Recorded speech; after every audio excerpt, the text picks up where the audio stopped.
Welcome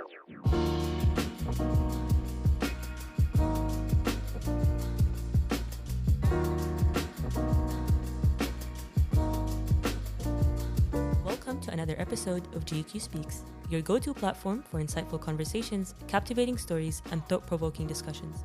GQ is a series of experiences, and we're just making sense of that as we go along. That is what we're doing here, one conversation at a time. So sit back, relax, and let's dive into our episode.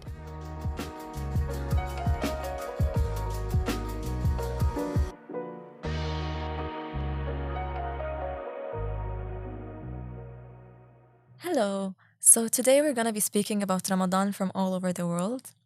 I'm the host for this episode. I'm Nada Al-Gihani. I'm from Egypt.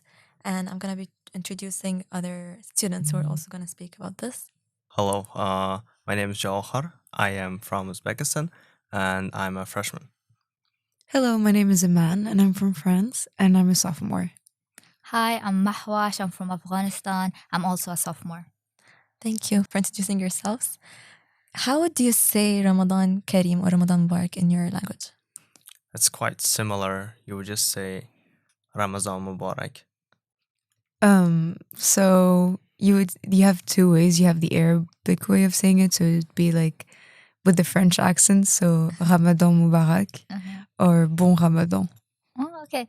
Ours is very similar to Uzbekistan's. It's Ramadan Mubarak. We just say Ramazan instead of Ramadan. Yeah. In Egypt, we usually say Ramadan Kareem. Okay, so let's start first about like our daily routines. Can you like walk us through like a day in Ramadan in your homeland? Well, it usually starts with the family suhoor. I think it's the case with many of the families.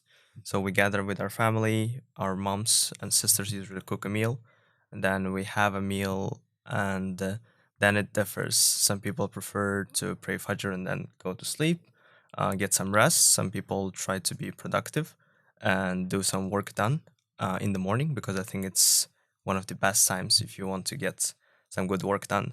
It depends on the schedule, and then we just go on with our daily lives. We try to make sure that we follow the same kind of routine, that we don't try to adjust ourselves like it's Ramadan, I'm not going to do this or this or this.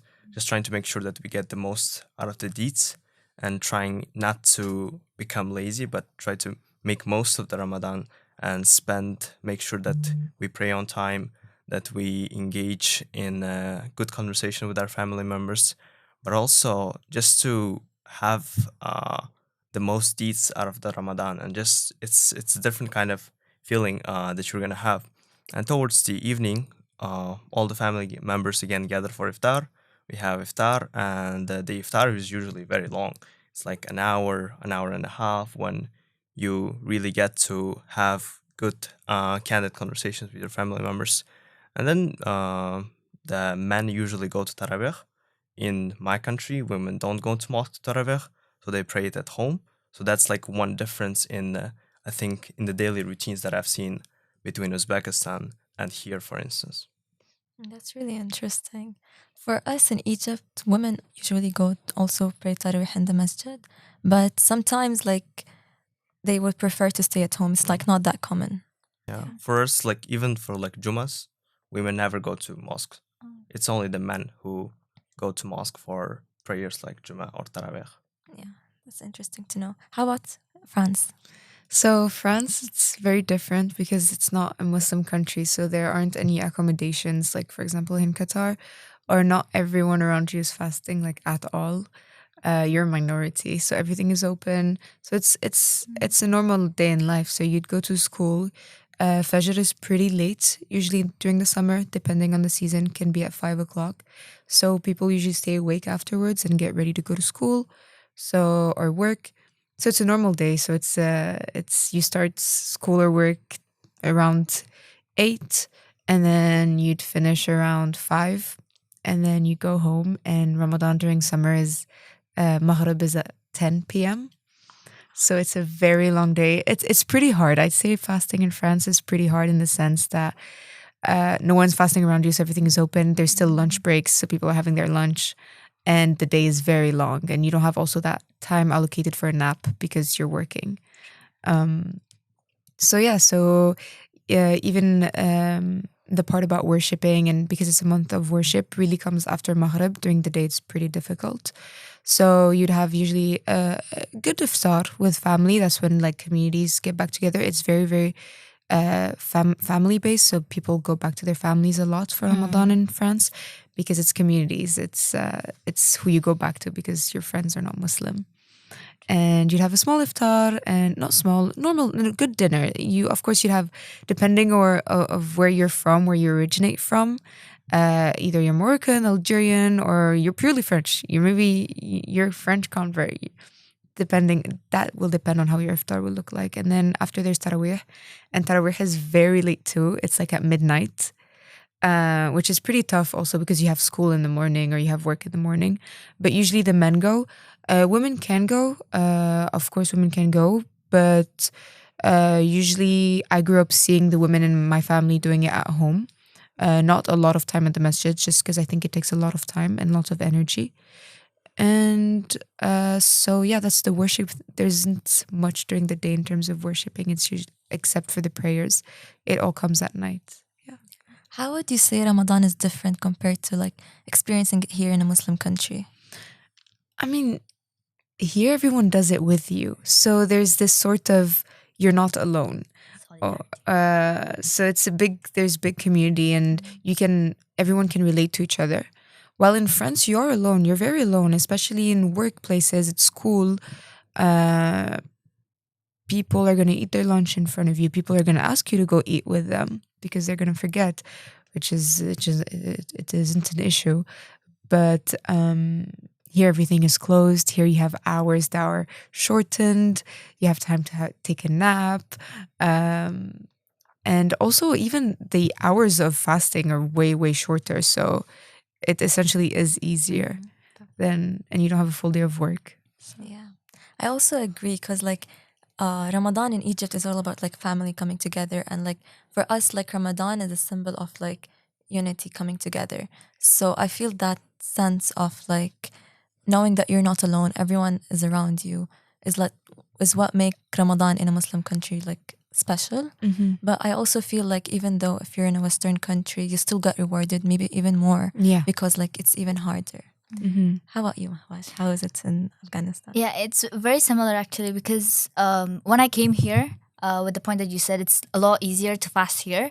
Back home, it's a lot harder because, of course, the days are longer.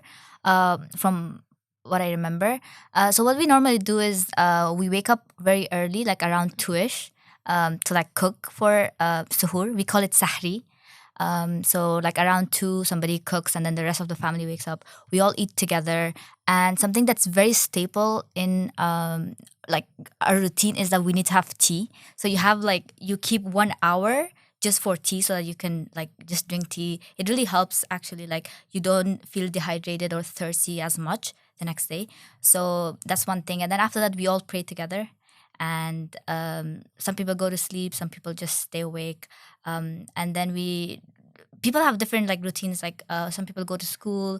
Like in my family, a lot of us were like students, so we would go to school or do stuff around the house, etc. Normal day. And something else is that our iftar is 2 ways. Either you have it with your own family, or if you're very close to your neighbors, or like I remember, like I grew up with my neighbors being like extended family, like especially from my mom's side. So we all used to have like a big iftar together. And you have this like area outside your house that this is like every Afghan house. And you put like your table, or like we call it sufra. And we were like 3 big families. So everybody would like bring a dish and we all would like sit together, have iftar. So yeah, that was basically it. That's really nice to know. Okay, do you have any core childhood memories about Ramadan specifically?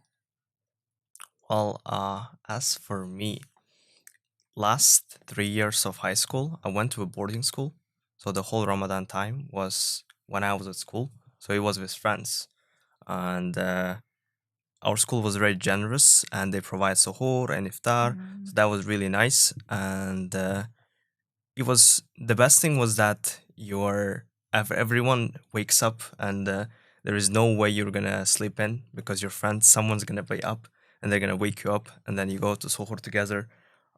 Sometimes you study with them, you do projects, and it's very different from what you would expect, like in a family setting. Having suhoor with friends, iftar with friends, everything is revolves around friends, and you go to home only on the weekends, and that's when you really get to talk and meet with your family members. But other than that, if we go way back to when I was a child, when I was like 5, 6, we had this tradition. I think the same thing kind of you have here in Qatar. When we went to Qatar, they've talked about that. When the kids gather and they go to the neighbors' houses and they get sweets or money, or it can be different thing. Yeah, that's called Garangao night. Yeah. So as far as I know, it's only one day, right? Yes. Well, in Uzbekistan, it happens randomly. So you can literally go the whole Ramadan if you want. My friends tell me that they go to like 2 neighborhoods away from their home, and just it's.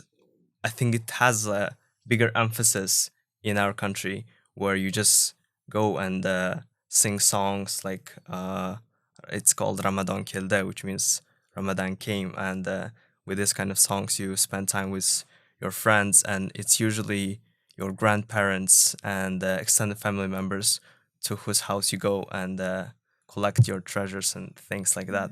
So that's one of the childhood memories I really remember. Actually, in Egypt, we also have a song that's similar to what you said. It's also translates to like Ramadan came, but it's like Ramadan Gana. It's like the same, but in Egypt. Also, for Egypt, I would say that like similar to what like people go in here in Qatar, and as you said in Uzbekistan.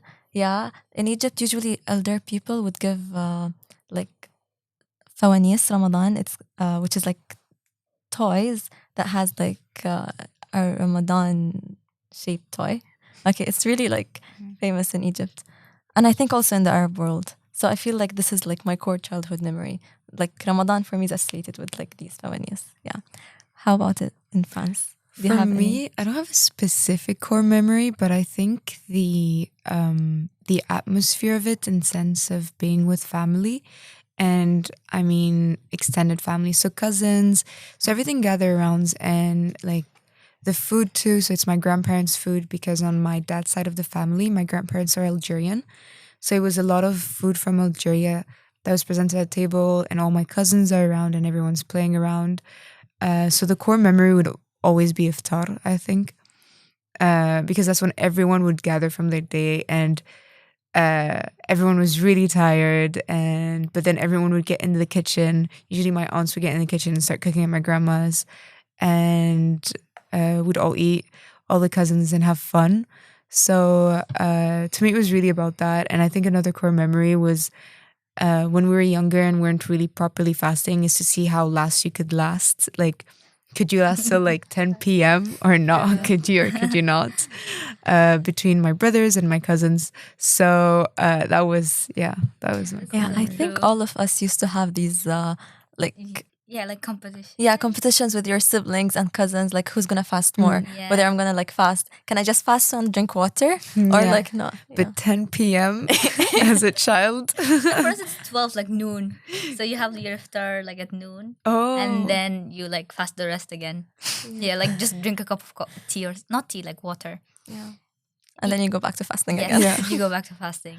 Yeah. Same for me. I feel like just having like competitions like that. And like we also had this other thing where you like fast 3 days at the beginning, like as a child, 3 days in the middle, and then the last 3 days. So that like you're doing something, but like you're not doing like the whole of it because you can't literally do it. Can you tell us about like any art, music, or performances that are uniquely associated with Ramadan in your culture? Well, I don't know any of the dances or other performances, but as I said, the Ramadan Kilde, which means Ramadan came song, is very popular, and it happens, and you can actually hear it. If you're sitting at home, you usually hear some kids going around your neighborhood and singing it. So it's always that kind of association exists. But other than that, I don't know. I think that's the only one that I can think of right now. Do you have any? Well, France is very secular. So not really. No. No. Okay. Yeah. What about Afghanistan? We don't as well, but what we do is I don't know if you guys know the show that's an Iranian show. It's the it kind of depicts the story of Prophet Yusuf. It's called like I don't know what it's called, but like I don't know why throughout the whole of like 30 days, like all our TV channels like broadcast that. So we all like grew up watching that throughout like the holy month of Ramadan. Oh, actually, I have something for Egypt. Like, and I was actually surprised to know that this happened also in Turkey and Pakistan. Like, we would have drummers in Egypt. We call them Saharati, and they would walk up around like the neighborhoods, and they would like just call up random people names, and just to wake them up for suhoor. And I remember when I was a child, we would literally like let my grandma tell the guy to like say our names so we could like actually wake up for suhoor. Yeah, and there's also like here in Qatar, there's cannons being Cannon, fired. right? Yeah, Yes, for yeah, we Maghrib. experienced one. It's so loud. It's very It's loud. so Oh loud. my Is that God. for suhoor as well, or is just for? I think just for iftar. It's just iftar. Yeah. It's just Yeah. iftar? Yeah. Okay. Let's talk about modern influences. How have modernity or globalization reshaped Ramadan traditions in your community? Well, that's a tough question. Maybe you will want to start. Yeah. I was asking my friends as well. Like we were talking about this, but like there's nothing really like prominent that I can think of. I think. So Oh, do you want to go? yeah, go ahead.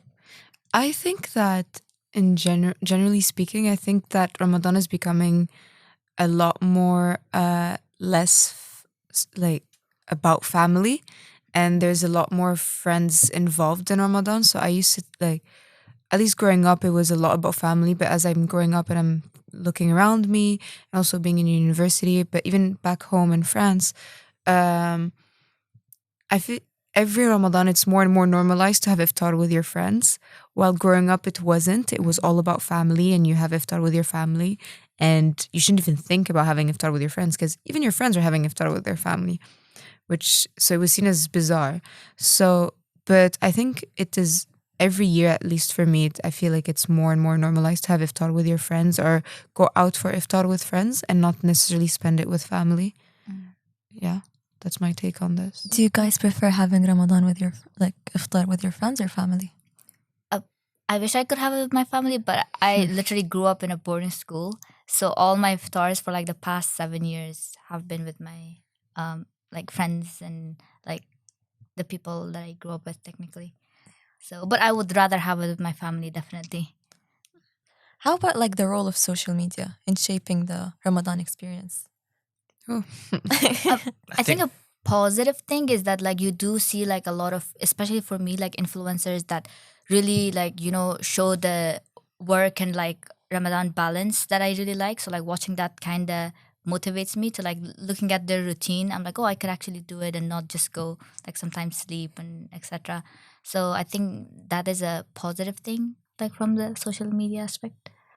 Also, I think, yeah, kind of similar because I remember myself watching, like, searching Ramadan routine videos for Ramadan just to see how they're like fitting gym and studying and Quran and everything into their schedule. And it's good that we can have some people making schedules and then kind of adjust them and follow them. Right. But also, I think the way social media is influencing is that there's a lot of information now available, and it's very easy to consume because there are lots of reels and shorts and YouTube videos that you can search about Ramadan or about the religion in general. So it's very accessible, very easy. It's not only like books that you need to read to get religious knowledge, but also you can access it from different channels. And I think that can be a good thing, that can be a bad thing, but overall I think it's a better experience. I also agree, like especially when you go through Instagram, like right now in Ramadan, a lot of like dua and like Quran ayats like pop up for me personally, and I feel that's a good way to like also like remind yourself when you're scrolling through social media that this is like a month of worship, So I feel like it's a good reminder also sometimes. I was thinking also, I think it's a good also tool for awareness for people that don't do Ramadan, because I was on the phone with my brother, and my brother studies back at in Paris, and he was telling me it's funny because I feel like this year a lot of students are way more aware of Ramadan and how it goes and how it works. Even some of my friends told me that aren't Muslim or don't fast told me Ramadan Mubarak. Oh, let me not eat in front of you.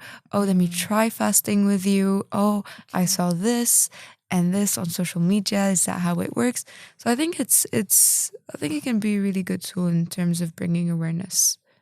Okay, let's talk more about work and life balance during Ramadan, especially with like midterms coming up soon. So how do you manage fasting and also like your assignments? I've tried to prepare myself for Ramadan by sleeping earlier and waking up early, because that's one thing that you really have to manage. And what happens for me is that, so I go to Taraweh at night, and then finish it around like 9:30, 9, and then I just go back to sleep, and I wake up for suhoor. Otherwise, there is no way I'm gonna wake up for suhoor, and it's gonna be very difficult the next day to fast, and with the prayers, with all that. So that has been kind of my schedule. Sometimes I occasionally sleep after suhoor, but usually I try to get my work done before Maghrib, because after Maghrib there is usually no time for you to work or do any assignments. So that's kind of like, it's a lot of discipline that is required, because you can't go back home after Tarawih and sit on social media or do anything literally. If you're gonna spend a couple of hours doing something after Tarawih, then you probably will have a difficulty waking up for suhoor and fajr, and the rest will just it's just gonna become a mess. Your schedule is gonna become a mess. So I think it's the discipline is very much important. Mahwash, how do you manage? I don't manage. Literally, my schedule is so bad right now. Like I feel like every Ramadan I like. It's also because it's like my schedule normally is not that amazing. Like I have 8:30 class one day, the next day it's 11:30, so it's not like that consistent. So with Ramadan, I feel like my sleep has been really bad. So I'm trying to aspire to be that so I could like actually like sleep really early and then wake up and then don't sleep after suhoor at all. So I've tried it a couple of times, but I need to like probably within a week I will hopefully adapt faster. And I think I want to keep up with that to like work probably after suhoor. So that's the best way probably I will be more productive. Yeah, I think the first few weeks are like are hard to like adapt, and then I feel you get the hang of it after. Yeah. What about you? So I also try to get everything done before iftar, because like you said, I think there isn't enough time after iftar to get anything done, because you're having iftar, you eat, you pray your maghrib, you eat, and then it's Isha, and then you go pray your tarawih, and then your tarawih takes also around an hour and a half. So you're out of the mosque around the same time, 9:30, 9:15, and then after that it's you're tired or you just want to lie down or rest, but you have work to do. So what I try to do is get everything done beforehand, even gym, which is very hard to fit in the schedule with uni, because we have classes, and then for some of us we work here at uni and meetings and all that. But it does require a lot of discipline. I do agree with that. So what I do is get everything done, and then try to enjoy my evening in terms of eating and then my prayers, and then try to go home and then sleep and wake up for suhoor. But then I sleep after suhoor. I cannot stay awake. I don't have it in me. I wish I could. I really wish I could. I will try, hopefully. But I need more sleep. How do you do so much before iftar? Like I feel like I am on my last brain cell. I don't like stop. right before. I don't let myself She goes to the gym. She doesn't analyze that. I was like, how? Because I know I'm on the verge of cracking, right? Especially Right. the hour before iftar. Yeah. But I don't let myself dwell on it, because I know the moment I will sit down and like be oh, I'm tired. Right. I'm not gonna move. I'm just gonna wait for iftar. That's actually really inspiring because like I Yeah. cannot do anything before iftar. Me I feel too, like I I sleep. can't. Yeah, I always like delay my stuff after. I delay all like my work and assignments to do more about like after iftar. Actually, more after tarawih, so I can feel like I'm more productive at night. So that's why. And I feel in the morning it's easier to like just do like read Quran or something that's like not that hectic and doesn't require a lot of like brain cells from me. So I could like actually like that's how I divide my day. I think in it Ramadan. depends also how early you start uni. I think Yeah. that plays a role because I start at 8 every day, Yeah. not 8:38. So to me, I have to get everything done during the day if I want to get proper sleep. And even the Quran is done in the morning on my way to uni or yeah. I don't have an 8:30 class. Oh. I used to I have it wish. last year and it was actually really hard an 8:30 class with Ramadan. So good job guys. It's not even class. It's my work shift. I do calculus at 8:30, so Yeah, need more that's brain hard. cells in the morning. Yeah. You get rewarded for that for sure. Okay. Last thing I want to talk about. Let's get connected back to our countries. What's one specific Ramadan dish you all love about your country?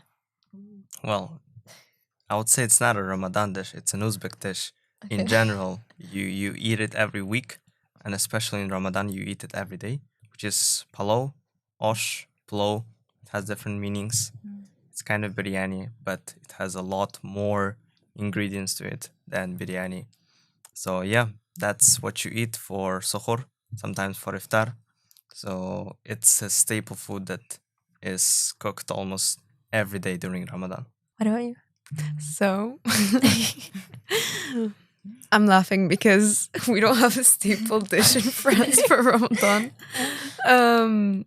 There isn't a staple dish in France because France isn't a Muslim country. But I'd say from the Algerian side part of my family, there's this Algerian dish. It's called brix, and it's not like it similar paper to samosas, like the wrapping of a samosa, but it's not a samosa. It's rectangle, and it's filled in with meat and coriander, and you can pretty much add whatever you want to it, and then it's fried on a pan, in a pan. And some people I know that there are variations of it. I know some people do it with tuna, some do it people with mashed potatoes. So that's very very. It's not only Algerians. I think it's North African, as in Tunisia and Morocco also. That's very specific to Ramadan. They don't do it during the year at all. Yeah, that's the Algerian, but French doesn't exist. What about you, Mahwash? For us, I think it would be probably bolani. Like even the making of it, like right before iftar. It's like you do it as a whole family, and it's like actually a vegetarian dish. And it's I don't know if you guys know aloo paratha that's like around. It's very similar to that, but it has more filling, and yeah, it's pretty good. So I would say bolani, and it's also light. So Yeah. I think for Egypt, like, we have a lot of dish, but like we don't have a dish that we don't do throughout the year. But there are dishes that we would do more in Ramadan. And I feel like it's more usually desserts, like Amar ad-Din, which is more something like a pudding. Okay. And then we also have atayef, kunafa, basbousa, all of these stuff. Like, we really love desserts. That's why we make all type of desserts. Like, after iftar, we need to have a dessert, right. especially during Ramadan. That's like something really important for us in Egypt. Do you guys have any concluding remarks? You guys got this. Happy Ramadan. Ramadan Mubarak. Stay disciplined. Yeah, just try to maximize the benefit that you're getting from Ramadan. And I think it's an amazing time to build new habits. And if you get it done in Ramadan, you can get it done throughout the year. So just try to make sure that you set your routine right, your schedule, your classes, everything right during this month. And just make sure that the rest of the year will be as Ramadan has passed for you this year. Yeah, that's a really good advice. Thanks for Good sharing. answer. Yeah. Okay, I think that's it for the Ramadan episode. It was really interesting to learn more about Uzbekistan, France, and Afghanistan. And I shared my part from Egypt. And even though we have differences, there are a lot of similarities. And at the end, Ramadan is what brings all of us together. Thank you. Thank you for having us.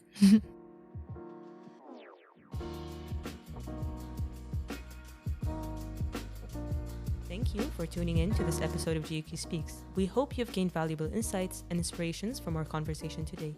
If you enjoyed this episode, please don't forget to follow us on our Instagram page at GQ_speaks and be sure to leave a review on Spotify to show your support.